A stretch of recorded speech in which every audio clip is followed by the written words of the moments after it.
Yeah. Good morning, everybody. I am for Benard in here. And now, Benard, Adiachi, Menu Umino, Yada Asori. Aradinya Ankopon Adum Ntine Oda Sotiase. Uwa asidabia fama chiri mpo na obo soro ne asase no. Na omfa na dum na entoso. Anopa imi ni wo ba beche asembi. Efa nome ho. Carsons. Ma me papa utie me ne ene anopa tie me asem weye.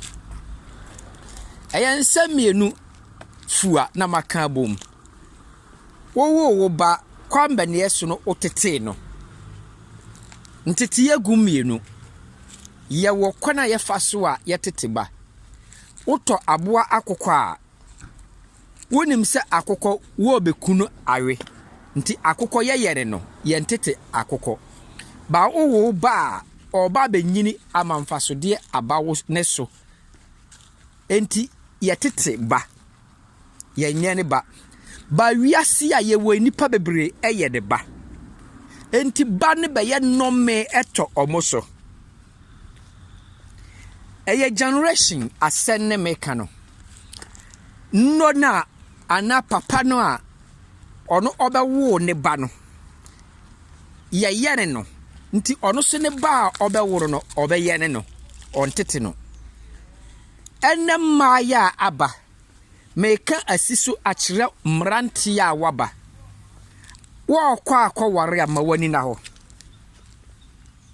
First, wo kwa ware mawani na ho. Wanhwe ye okohia ba ye yene no ya ntete no a obie na no a na odibe ma atem. Sa nkrofo so wo problem a aware nnome eda omoso. Omuntimi nya kunu ewo abrabom. Sama no omunya kunu ewo abrabom. Sama ne hwehwe mema akira kwane. Enti sa wo ye bema ne wa ma wani anna ho. Na ukoye chinchin so bia. Bia ne wo abusuam no me na ho. No me na ho. Ubekwa akofa sama ne bi. Na woni na bewo. Emra Abraham osuma ama yakwa akofa. Ba abra ne ba. Ye kofa ba abra ne ba Isaac no. Woni masema okakire nkoa no. Osi hwe mu okono mu nhwe yie na mu anhwehwe Noah asefo amfa amrame. Efise Noah ase ye nome.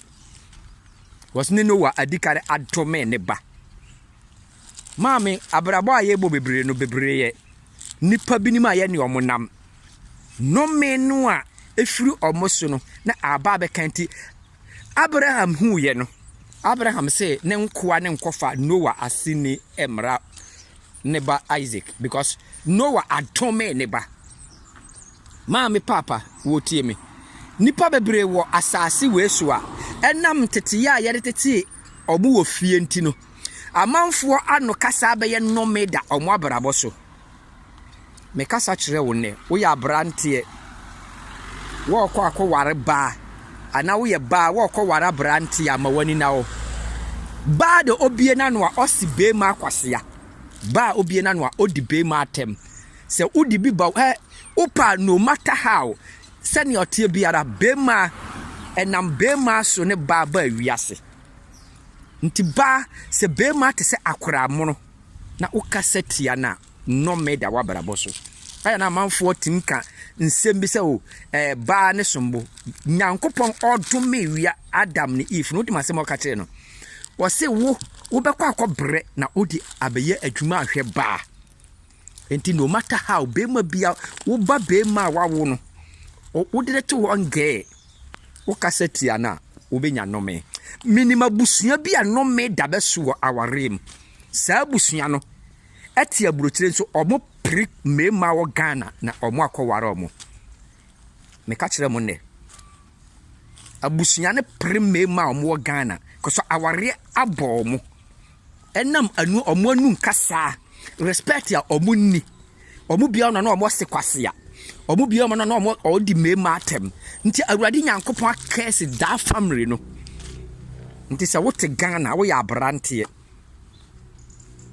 Na wo ma anya boga. O free Italy. O be warem. O ye ba. That is the what to cursing. It's your life. And I be what of free baby. I have bisa I say me ma be ware ma no omudi omo aba bruchire. Nti se wo hia ba. No no do tie bruchire. O do nya kunu na obe ware wa wo te Ghana ma wani na ho. Asem yo ya na make akire no. Ma wani enna ho. Na ne mranti aba ne yempa adwuma. Yempa bere. Ti da bia no me da ya bara boso ne de wo hye ya busuafo no. Mami me kasa kire wo. Mami a me tuofo. Ba ensi be ma kwase ya ba enni be ma atem. Ubie wa no wa wo bakura wa wo no udi na tem no ye barema awurade Nyankopon kese wo. Because be ma mfem pare no de bo. Ti huma ho ani na ho. Momma mo ani na ho. Na problem no me na da ho abrabɔso no awurade nhwɛ na onyima mo. Me kasa kire ma mo wo wiase ya mo bie mo ano ne mo di mema atem no. O boyfriend kra na wo di na tem no. O fa cousins e di abema o family. O ma e daachi ne wo se no. O ma daachi ne wo hye no. Wa brabɔ de wa hye no ba wo hye wo family no because your generation cursing. Nti no maybe wo a onya to so a wo ye de wontimi nyi. Me kasa kire wa no pai. Tie me ne na fa bobra na daachi obesi wo yie.